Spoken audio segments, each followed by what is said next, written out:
চাহেন তো আমি আলোচনা করবো, ইল্লা মাশাআল্লাহ আমার কথা বলার কোনো ক্ষমতা নেই যদি আল্লাহ রাব্বুল আলামিন আমার প্রতি দয়ার দৃষ্টিতে না তাকায়। কথা বলেন ঠিক কিনা?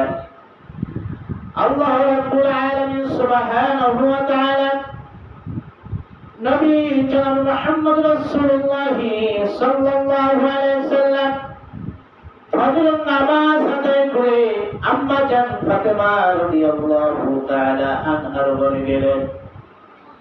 বিশ্ব নবীজি মা ফাতেমাকে প্রশ্ন করলেন, মা গো বলো তো তোমার আগে কেউ জান্নাতে যাবে কিনা? জান্নাতের সর্দারিনী মা ফাতেমাকে প্রশ্ন করা হলো, মা বলো তো তোমার আগে কেউ জান্নাতে যাবে কিনা? জান্নাতে তোমার পূর্বে কেউ প্রবেশ করবে কিনা? বিশ্ব নবীজির কথা শুনে মা ফাতেমা বললেন, ইয়া রাসূলুল্লাহ সাল্লাল্লাহু আলাইহি ওয়াসাল্লাম, বাবা জান আমার পূর্বে আবার কে জান্নাতে যাবে? বিশ্ব নবীজি বললেন, বাবা তোমার পূর্বে এক নারী জান্নাতে প্রবেশ করবে, তোমার যাওয়ার পূর্বে একজন নারী জান্নাতে প্রবেশ করবেন। মা ফাতেমা বললেন, বাবা সেই মেয়েটিকে আমি জানতে চাই। বিশ্ব নবীজি বললেন, বাবা তোমার পূর্বে যে মেয়েটি, যে মহিলাটি জান্নাতে প্রবেশ করবে তার বাড়ি বেশি দূরত্ব নয়। বললেন, আব্বা জান তাহলে সেই মেয়েটি কিংবা সেই মহিলাটি জীবিত আছে? বললেন, হ্যাঁ জীবিত আছে। কোথায়? বলো তোমার বাড়ির নিকটেই। আলহামদুলিল্লাহ বলেন, তোমার বাড়ির নিকটেই সেই মেয়ে মহিলাটির বাড়ি। বলো কে? এবার বললেন, সেই মহিলাটি হচ্ছে এক কাঠুরিয়ার স্ত্রী জয়নব। বলে কাঠুরিয়ার স্ত্রী আমার আগে জান্নাতে যাবে? বলে হ্যাঁ। এবার বললেন, বাবা তাহলে সেই মহিলাকে আমি দেখতে চাই। বিশ্ব নবীজি কোনো কথা বললেন না, কিংবা বলেছেন যাও, অনুমতি দিয়েছে। এবার মা ফাতেমা সেই কাঠুরিয়ার বাড়িতে গিয়ে উপস্থিত হলেন, গিয়ে সালাম করলেন, দরজায় নক করলেন। দরজায় নক করার পরে ভিতর থেকে আওয়াজ আসলো, কে? এবার এই আওয়াজ পাওয়ার পরে বলতেছেন, মা ফাতেমা বলতেছেন, আমি ফাতেমা, আমি তোমার সাথে দেখা করার জন্য এসেছি।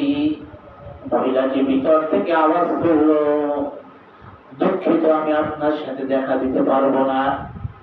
মা ফাতেমা বললেন, কেন? বললেন, আমার স্বামীর অনুমতি নাই, আমার স্বামীর অনুমতি নাই, বিধায় আমি আপনার সাথে দেখা করতে পারবো না।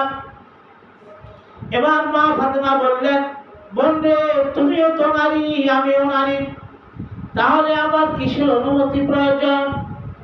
এবার তিনি বললেন, না তারপরও আমি আমার স্বামীর অনুমতি ব্যতীত কাউকে দেখা দিই না। ওগো ফাতেমা তুমি আমার বাড়িতে এসেছো, এটা আমার বড় ভাগ্যের ব্যাপার, কিন্তু বিশ্বাস করো স্বামীর অনুমতি ছাড়া আমি কারোর সঙ্গে সাক্ষাৎ করি না। বিধায় তুমি চলে যাও। আমি আবার আমার স্বামী যদি আমার ঘরে আসে রাত্রিবেলা, আমি তাকে প্রশ্ন করব কিংবা অনুমতি নিব আপনার সাথে দেখা করার জন্য।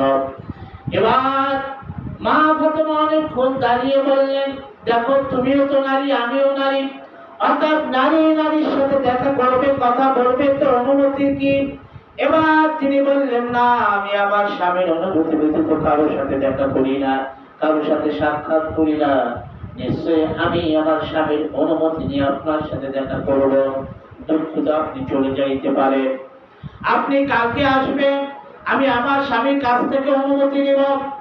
এবার পরের দিন সকালবেলা যখন মা ফাতেমা অপেক্ষায় রইলেন, বলল ঠিক আছে আগামীকাল সকালবেলা আসবো। বাচ্চান সুন্দর করে বুঝো, ও পর্দার মা বোনেরা সুন্দর করে বুঝে নিন, জান্নাতের সর্দারিনী মা ফাতেমা এর পূর্ব একজন নারী জান্নাতে প্রবেশ করবে। এবার বলা হলো, যখন মা ফাতেমা দেখা না পেয়ে বাড়িতে চলে আসলেন, আসার পরে হাসান আর হোসাইনটা কে বলতেছে, আম্মা জান আপনি কোথায় গিয়েছিলেন? আমি আপনাকে খুঁজছিলাম, আমি আপনাকে দেখার জন্য বেকুল হয়েছিলাম, ক্ষুধার্ত অবস্থায় আপনাকে খুঁজেছিলাম। এবার বললেন, মা বাবা গো, আমি একটু পাশের বাড়িতে গিয়েছিলাম। বললে, বাবু কেন গিয়েছিল? বলে, একজনের সাথে সাক্ষাৎ করার জন্য। এবার তিনি বললেন, মা আবার কি যাবেন? বলে, হ্যাঁ আমি আবার যাব। দেখবেন ঘরে যদি ছোট্ট একটি সন্তান থাকে কিংবা আপনার সাথে নাতিনাত ফুল থাকে, আপনি যেখানে যাবেন ও পিছন থেকে দৌড় দিয়ে শুরু করে। কথা বলেন ঠিক কি না? ও বলে, আব্বু আমাকে সাথে করে নিয়ে যাও, তোমাকে যেতে দেব না। কিংবা বলবে, দাদু আমাকে সাথে নাও, দাদা তোমার সাথে যাবো, কিংবা নানা তোমার সাথে যাবো। কথা বলেন ঠিক কিনা? আপনি যেভাবে হোক তাকে বুঝিয়ে শুনিয়ে তারপর ঘরে রেখে আসেন, নয়তোবা দোকান থেকে ছোট্ট একটা প্যাকেট নিয়ে আসেন, বা বিস্কিট বা যে কোনো ডাউল বাদা যাই হোক একটা মজা নিয়ে আসেন। এসে বলেন, আব্বু তুমি এটা খাও, আমি একটু ঘুরে আসি। কথা বলেন ঠিক কিনা? আমার ছোট্ট একটি মেয়ে ঘরে আসলে ঘর থেকে রাখতে দেয় না, বলে আব্বু আমি যাবো সাথে। তখন একটু ভাতে মজা দেই, তুমি যাও এটা খাও। তুমি কোথায় যাবে? আমি আল্লাহ দিতে যাবো, মানে নামাজ পড়তে যাবো। ও আল্লাহ দিব এই কথা শুনে বলে, আমি আল্লাহ দেব। বাপজান সন্তান করে নিয়ামত, ছোট বাবু হলো নিয়ামত। যেই ঘরে ছোট বাবু থাকবে, সন্তান থাকবে, ঘরটা আল্লাহ রাব্বুল আলামিন নিয়ামতে ভরপুর করে দিবে। এজন্য ছোট সন্তান মসজিদে আসাও বড় নিয়ামত। কথা বলে ঠিক কি রে? সন্তান ছোট যদি সন্তান থাকে সাথে করে নিয়ে আসবে মসজিদে, রুকু দিবে, সিজদা দিবে। যার ঘরে যার বিনিময়, যার মাধ্যমে এই ঘর আল্লাহর ঘর নির্মাণ হয়েছে, ওই ঘরে যদি ছোট বাবু সে সিজদা দেয়, সমান নাকি ওই দাতা থেকে শুরু করে প্রত্যেক ব্যক্তির আমল নামে, আপনার নিজের বাবা মা মৃত জীবিত প্রত্যেকের আমল নামায় নেকিকে আল্লাহ তাআলা বন্টন করে দেয়। যেরকম সুবহানাল্লাহ, আপনি মসজিদ নির্মাণ করেছেন, এই সবটা আপনার আমল নামা যাইতেছে, আলহামদুলিল্লাহ বলেন। এই জন্য ছোট সন্তান এলে আমরা অনেক সময় রাগ করি আর বলে তো এলে নিয়ে আসবেন আর এই খাবার বাসায়, এরকমের কথা কখন বলা যাবে? এটা ডাকাতি কথা। কথা বলেন ঠিক কি না? সন্তান আসবে তো দুষ্টুমি করবে, কিন্তু যথাসাধ্যকে আপনার আয়ত্তে রাখতে হবে। কথা বলেন ঠিক কি না? বাপজান আবার বললেন, বাবা আমি আপনার সাথে আগামীকাল যাব। বলে, বাবা ঠিক আছে, যেভাবে হোক এই সন্তানকে বুঝিয়ে রেখে আসলে অত্যন্ত ছোট যে সন্তান, তাকে বুঝিয়ে আনা সম্ভব হলো না। যেভাবে হোক মায়ের পিছনে দৌড় দিল। এবার সন্তানকে করে নিয়ে পরের দিন বেলা হাজিরা দিল। দরজায় গিয়ে নক করলাম, নক করার পরে বলল, কে? এবার কাঠুরের স্ত্রী বলতেছে, কে গো? মা ফাতেমা বলতেছে, মা বোন রে আমি। বলে, আপনি? বলে, হ্যাঁ। বলে, আপনার সাথে আর তোমার কণ্ঠ শোনা যায়, তোর কণ্ঠটি কার? বলে, কণ্ঠটি হচ্ছে আমার সন্তান হুসাইন, আমার সন্তান হুসাইনের। এবার জামেলা বললেন, বোন রে আমি আপনার কাছে আপনাকে দেখা করার অনুমতি আমি রেখেছি, কিন্তু আপনার সন্তান হুসাইনের সাথে সাক্ষাতের অনুমতি আমি নেই নাই। সুবহানাল্লাহ। অবাক হলে ছোট মানুষ, শিশু ও কি বুঝবে? বল আমার সন্তান ছোট, আমরা তো সাবাল্যেক হয় নাই, সাবাল্যেক হয় নাই, কিন্তু আপনার ছেলে সাবাল্যেক নামাজ পড়ে না, এরকমের সন্তান আছে না? নেই। আমি নামাজ পড়ি, আমার সন্তান নামাজ পড়ে না। ফজরের সময় তাহাজ্জুদ পড়ি, আওয়াবিন পড়ি, ইশরাক পড়ি, 5 ওয়াক্ত নামাজ পড়ি, কিন্তু সন্তান সকালবেলা বিছনা গরম ঘুমিয়ে থাকে, আছে না নাই? ও বাবারা সুন্দর করে বুঝে নেন, আপনি তাহাজ্জুদ পড়েন, আওয়াবিন পড়েন, ইশরাক পড়েন, আপনি যা কিছু করেন, সন্তান যদি বিছনায় শুয়ে থাকে এই নামাজে কাজ হবে না। এই সন্তান আপনাকে টানতে টানতে জাহান্নামে নিয়ে যাবে। নামাজে পড়ার তসবিহের কাজ হবে না। দাঁত ফলাইছেন কপালের মাঝখানে সেজদা দিতে দিতে কাজ হবে না। এই সন্তান আপনাকে জাহান্নামে নিয়ে যাবে। নাউযুবিল্লাহ। এজন্য নিজে নামাজ পড়ব, সন্তানকে পড়াবো, স্ত্রীকে নামাজে তাগিদ দিব। কথা বলেন ঠিক কি রে? এবার বললেন, আমার ছোট সন্তান হুসাইন ও তো সাবাল্যেক হয় নাই। বন্ধু আমি দেখা করার জন্য তোমার সাথে আমি গতকালকেও ফিরে গেলাম, আজকেও কি ফিরে যাব। কাঠের স্ত্রী ডাক দিয়ে বলতেছেন, বোনরে, আমি আপনার সাথে দেখা দেওয়ার অনুমতি আমার স্বামীর কাছ থেকে নিয়েছি, কিন্তু দুঃখের বিষয় আমি জানতাম না আপনার ছেলের সাথে আসবে, আপনার ছেলের সাথে দেখা দেওয়ার অনুমতি আমি নেই নাই। কেমন মহিলা? যেই মহিলা মা ফাতেমার আগে জান্নাতে যাবে, মহিলার সিস্টেম কেমন, কোয়ালিফিকেশন কি, সুন্দর করে বুঝো। ও মা বোনেরা, সুন্দর করে বুঝে নিন। এবার যখন বললাম, বোনরে, আমি আপনার ছেলের সাথে সাক্ষাৎ করার জন্য স্বামীর অনুমতি নেই নাই, বিদায় দুঃখিত, আমি দেখা করতে পারবো না। মা ফাতেমা আবার ঘুরে গেলেন, বলে, ঠিক আছে বোনরে, আমি আগামীকালকে আবার আপনার সাথে সাক্ষাৎ করার জন্য আসবো। বাসায় যাওয়ার পরে বলল, মা তুমি কোথায় গিয়েছিলে ওই বাড়িতে? বলে, হ্যাঁ। তুমি যার সাথে দেখা দিলা, দেখা দেয়নি কেন? বলে, বাবা তোমাকে নেওয়ার জন্য দেখা দেয় নাই।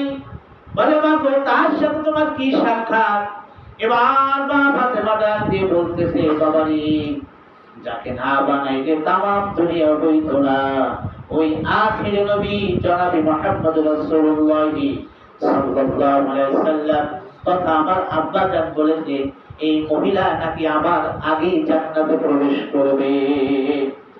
এজন্য আমি শুধু জিজ্ঞাসা করব, কি আমল করে যার কারণে আমি ফাতেমা জান্নাতের সর্দারিনী, হাসান হোসাইনের মা, হযরত আলী কারামাল্লাহু তাআলা আনহুর স্ত্রী, আর আখিরি পয়গম্বরের কন্যা, এর আগে একজন মহিলা জান্নাতে যাবে। জান্নাতে কেন যাবে, কারণটা কি, আমল কি, এটা জানার জন্য আমি তার সাথে সাক্ষাৎ করব।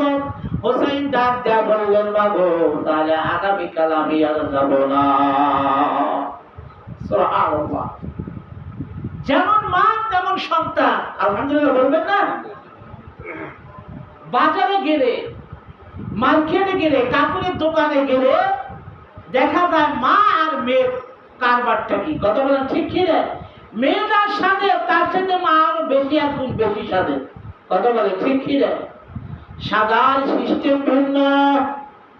এত শাড়ি আর শাড়ি, আলমারি করবেন 50-60টা শাড়ি আছে না নাই? নাকি মিথ্যা বললেন? কারো কারো শোকেস করবেন, দেখবেন 50টার উপরে শাড়ি আছে, গয়না আছে, অলংকার আছে, এক একটা অলংকার পরে স্বামীর অর্থ আছে, এক অলংকার বেশি দিন পড়বে না।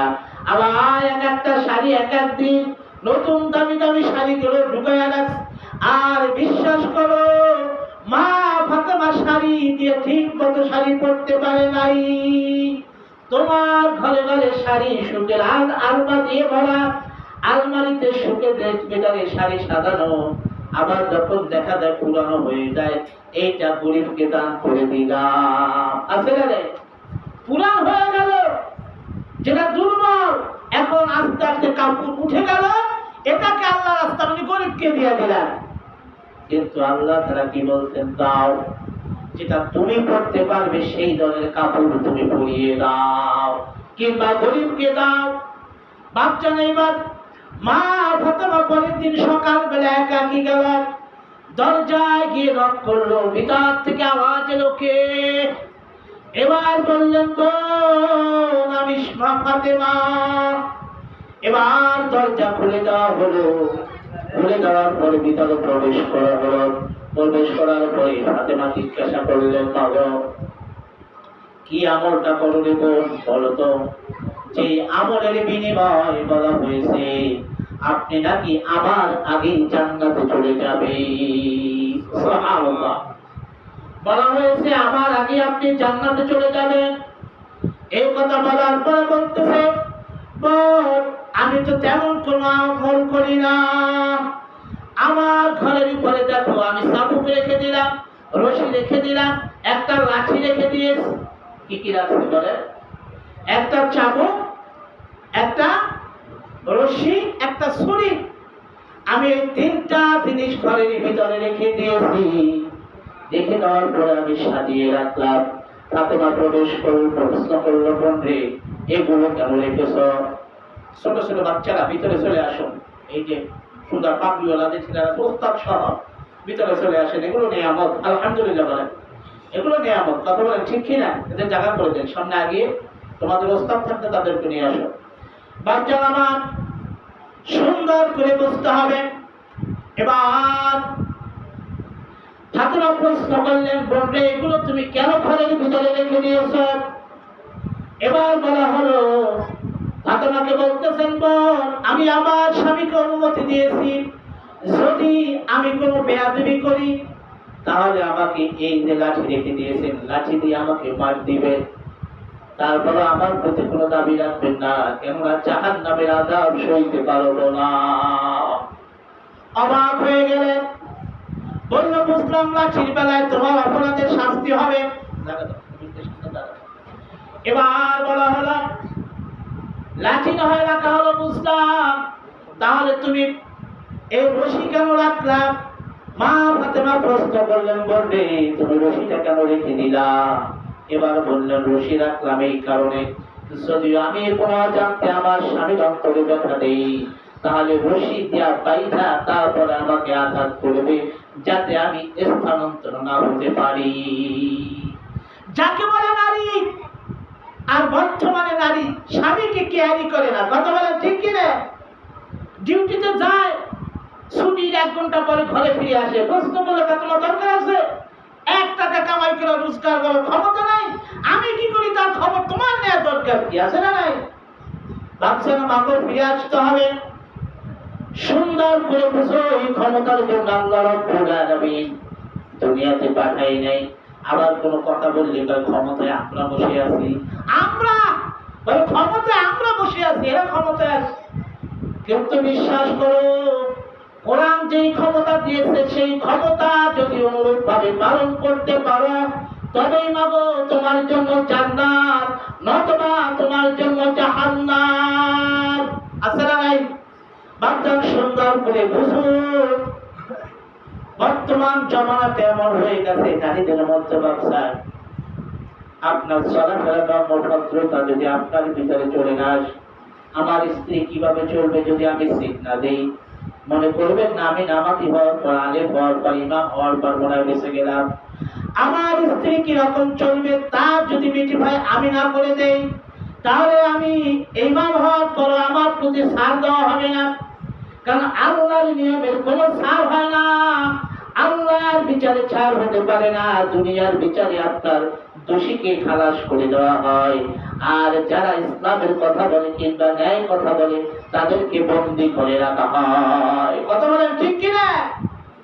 এটা দুনিয়াবি বিচার হতে পারে, আল্লাহর বিচারে সামান্যতম কোনো ঘুষের লেনদেন হবে না। কথা বলেন ঠিক কিনা?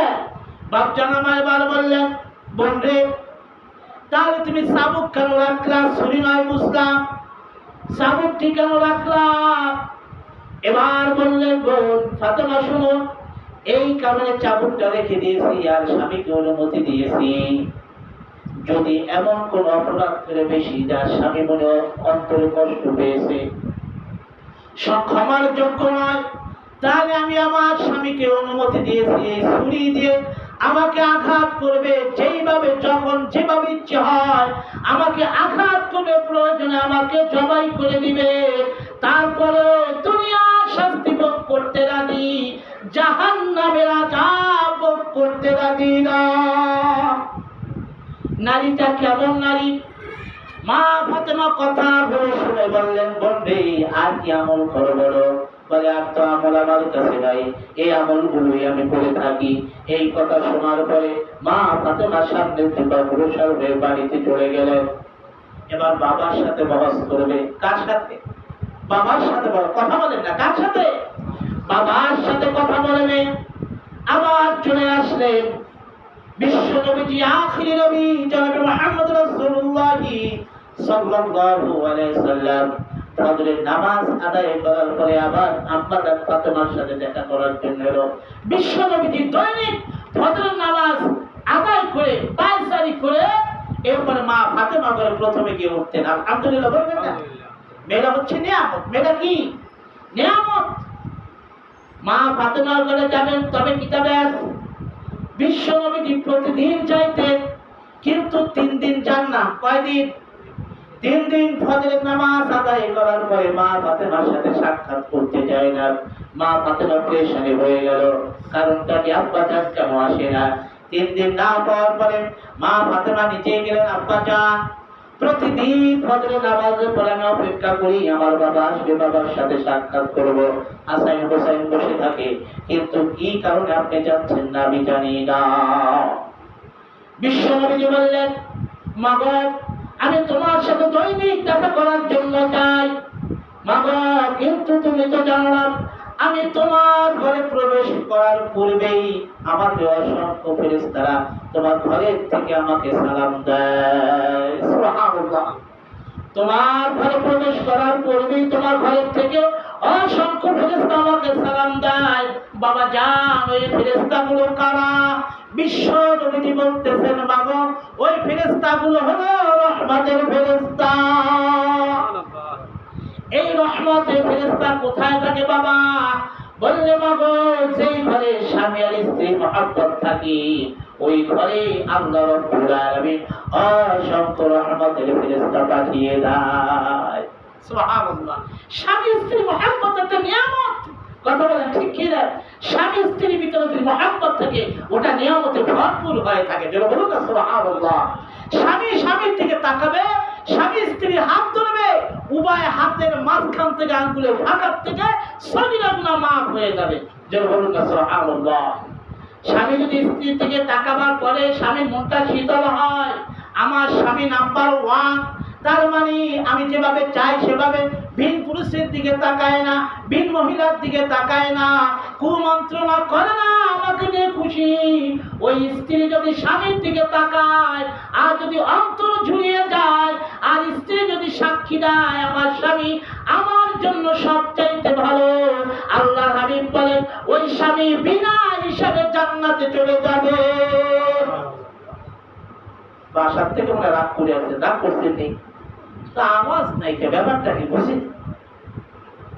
পাল্টা ভাবে আবার বলা হয়েছে, যদি স্ত্রীও যেরকম করে স্বামীর প্রতি শুকরিয়া আদায় করলো আর স্বামীর প্রশংসা গাইল, স্বামী বিনা হিসাবে জান্নাতে চলে যাবে। আবার যদি স্বামীও যদি বলে আমার স্ত্রী খুব ভালো, পোশাকটা আমার জন্য পরে, তার চলাটা আমার জন্য হয়, আর আমার স্ত্রী সাথে আমার জন্য, আমার স্ত্রী বাজারে যায় আমার জন্য, আমার স্ত্রী সংসারে কাজ করে আমার জন্য, এক কথা সর্বদা সর্বসময়ের জন্য আমাকে খুশি করার জন্য, আমার স্ত্রী যেমন ইচ্ছে তেমন করে সবই আমার অনুমতি নিয়ে আমি আমার স্ত্রীর প্রতি খুশি। ওই স্ত্রী যদি মারা যায় আল্লাহর হাবিব বলে ওই নারীও বিনা হিসাবে জান্নাতে চলে যাবে। কথা বলে ঠিক কি না? এখন সাদাটা হবে স্বামীর জন্য, কিন্তু কোথায়? সাদা তো পুরুষের জন্য। কথা বলে ঠিক কি না? এমন পাতল কাপড় পরে শরীরে কোথায় কি আছে সবগুলো দেখা যায়। যত বলুন না আউযুবিল্লাহ। এরকম পোশাক আছে না নাই? পোশাক পরার পরে বলে দেখো তো আমার কেমন লাগে, স্বামীর সামনে ঘুরে আর বলে দেখো তো ডাইন কেমন লাগে, বাম কেমন লাগে, সামনে কেমন দেখায়, পিছন কেমন দেখায়, আমাকে দেখলে একটা যুবক শীষ দেবে কিনা মনে ধ্যান নিয়ে যদি সাজে ওই সাজেই তোমাকে জাহান্নামে নিয়ে যাবে। কথা বলেন ঠিক কিনা? পর্দা যেমনি ফরজ, পর্দা জান্নাতে নিবে, আবার পক্ষান্তরে মাগো সুন্দর করে বুঝে এই পর্দাই আপনাকে জাহান্নামে নিয়ে যাবে। যেই পর্দা পরিধান করার পরে যদি পর পুরুষ আপনার প্রতি আকৃষ্ট হয় ওই পর্দা দিয়ে কোনো লাভ নাই। কথা বলেন ঠিক কি রে বাপজান আমার? এবার সুন্দর করে বুঝুন, যখন মা ফাতেমা বাবার কাছে ফিরে আসলেন, বাবা জান আসলেন, বিশ্ব নবীর কাছে প্রশ্ন করলেন, বাবা তাহলে তুমি সকালবেলা কেন যাও না? এবার মা ফাতেমার কথা শুনে বিশ্ব নবী কি বললেন, মা গো বলো তোমার আর আলীর মধ্যে কি হয়েছে একটু বলো। বাবা কেন কি হয়েছে? ফাতেমা অবাক হলেন, আমার স্বামীর ভিতরে কি হলো আমার বাবা কেমনে জানলো? যেন বলুন না সুবহানাল্লাহ। বললেন বাবা আপনি কেমনে জানেন? এবার বলে দিলেন বাবা এই কারণে জানলাম, দৈনিক ওই রহমতের ফেরেশতাগুলো আমাকে সালাম দেয়, কিন্তু 3 দিন যাই ওই রহমতের ফেরেশতা দেখি না। নিশ্চয় তোমার আর আলীর মধ্যে কোনো কথা কাটাকাটি হয়েছে, এই কথা বলার পরে বলতেছে, বাবা জান কথা ঠিকই বলেছেন, হ্যাঁ আমার স্বামীর সাথে একটু মনোমালিন্য, 3 দিন পর্যন্ত আহারি করে খানা নাই। আমি শুধু এইটুকু বলেছি, আপনি খানা সংগ্রহ করতে পারেন না, আমার কাছে হাসান হোসেন খানা চায়, আমি বলেছি তোর বাবার কাছে চা, এই কথাটুকুই শুধু বলেছি। অন্যায় করে আমার স্বামী ঘরের থেকে বেরিয়ে গেলেন, আর কোনো কথা বলে নাই। এবার বিশ্ব নবীজি বললেন, মা গো শুনে নাও, তুমি আমার কন্যা বলে বিশ্বাস করো না যে তুমি জান্নাতে যাবা কিংবা মাপ পেয়ে যাবা, তুমি আমার কন্যা বলে মাপ করা হবে না। যদি আলী তোমার প্রতি সামান্যতম নারাজ হয়, তোমাকে কিন্তু জান্নাত তোমাকে স্পর্শ করবে না। স্বামী এখন গিয়ে আজকে গিয়ে স্বামীর পা ধরে মাপ চাও। বাপ জানাবান এবার এই কথা শোনার পরে এবার হচ্ছে যে মা ফাতেমা রাদিয়াল্লাহু তাআলা আনহা এবার বাবাকে বললেন, বাবা আমি তো গেলাম, যাওয়ার পরে কথাগুলো শুনলাম, তিনি 3টা আমল করে যা শুনলাম, ঘরে সাবুক রেখেছে, রশি রেখেছে, আর কয়টা 3টা রাখার বর্ণনা দিয়েছে। কিন্তু বাবা আমার বুঝে আসে না, আমার আগে কেমনে মহিলা জান্নাতে যাবে, কাঠুরিয়া বউ কিভাবে যাবে জান্নাতে, আমাকে একটু বুঝিয়ে বলুন। এবার বিশ্ব নবী বলতেছেন, ফাতেমা তুমি বুঝো নাই? বলে না, তার কারণটা কি, না বোঝার কারণ কি? এবার বিশ্ব নবী বলতেছেন, শোনো তুমি না বোঝার কারণটা কি আমার বুঝে আসে না। বিশ্ব নবী কথার উত্তরে বলতেছেন, বাবা আমি হলাম আখিরি পয়গম্বরের কন্যা, সুবহানাল্লাহ, আমি হলাম আখিরি পয়গম্বরের কন্যা, তথা আমি হলাম জান্নাতের সর্দারিনী, আমি হলাম হাসান হোসাইনের মা। আমার বাবার মতো তো তার বাবা নাই, আমার স্বামীর মতো তো তার স্বামী নাই, আমার সন্তানের মতো তো তার সন্তান নাই, তাহলে সে আমার আগে কিভাবে জান্নাতে যাবে? কিভাবে যাবে? আমার বাবার মতো তো ওই কাঠুরিয়ার স্ত্রী বাবা না, আমার সন্তান হাসান হোসেন জান্নাতের সর্দার, আমার সন্তানের মতো তো তার সন্তান না, আমার স্বামী যাকে আপনি ঘোষণা দিচ্ছেন আসাদুল্লাহ গালিব, ওই আলীর মতো তো স্বামী তার না, তাহলে কিভাবে সে আমার আগে জান্নাতে যাবে? এবার বিশ্ব নবী বলতেছেন, শোনো ফাতেমা শুনে নাও, এই কারণে যাবে। তার কারণ নাম্বার 1 হলো, নাম্বার 1 হলো, যেদিন আমি তোমার ঘরে উঠলাম, সকালবেলা তুমি ঘরের ভিতর থেকে আমি আওয়াজ করলাম, দরজায় নক করলাম, তুমি বললা কি? আমি বললাম আমি তোমার বাবা। তুমি বললা, বাবা আমার শরীরে কোনো কাপড় নাই, আমি কিভাবে দরজা খুলবো? অন্য করে আমি আমার গায়ের চাদরটা তোমাকে দিয়ে দিলাম। আর ওই দিন ঘরে খানা নাই, 3 দিন পর্যন্ত খানা নাই। আমি যখন দরজা খুললাম, খোলার পরে তুমি সেই চাদর খানা জড়িয়ে আমার সামনে হাজিরা দিলে। আমি জিজ্ঞাসা করলাম কি অবস্থা? তুমি বললে এই কথা যে মা বাবা আমার ঘরে 3 দিন খানা নাই, আর খানা না থাকার পরে আমার শরীরে শক্তি নাই, আমি দুর্বল হয়ে পড়ে আছি যে বাবা, এই কথা তুমি বললাম। বলার পরে হযরত আলী কিছু খানার ব্যবস্থার জন্য বাজারে গেল। বাজারে চলে গেলেন, কিন্তু কিতাব বর্ণনা করা হয় বিশ্ব নবী জনাব মুহাম্মদ রাসূলুল্লাহ সাল্লাল্লাহু আলাইহি ওয়াসাল্লামকে ডাক দিয়ে বলতেছেন, বাবা হাসান হোসেন না খেয়ে শুয়ে আছে, দেখেন শরীরে লড়তে পারে না, সর্বসময় যেন আপনার কথা বলে। হাসান হোসেন না খেয়ে পড়ে আছে।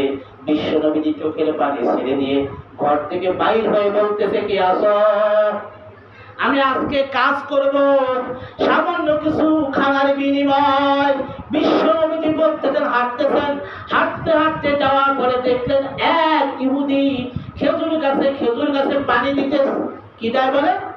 খেজুর গাছে পানি দিতেছে।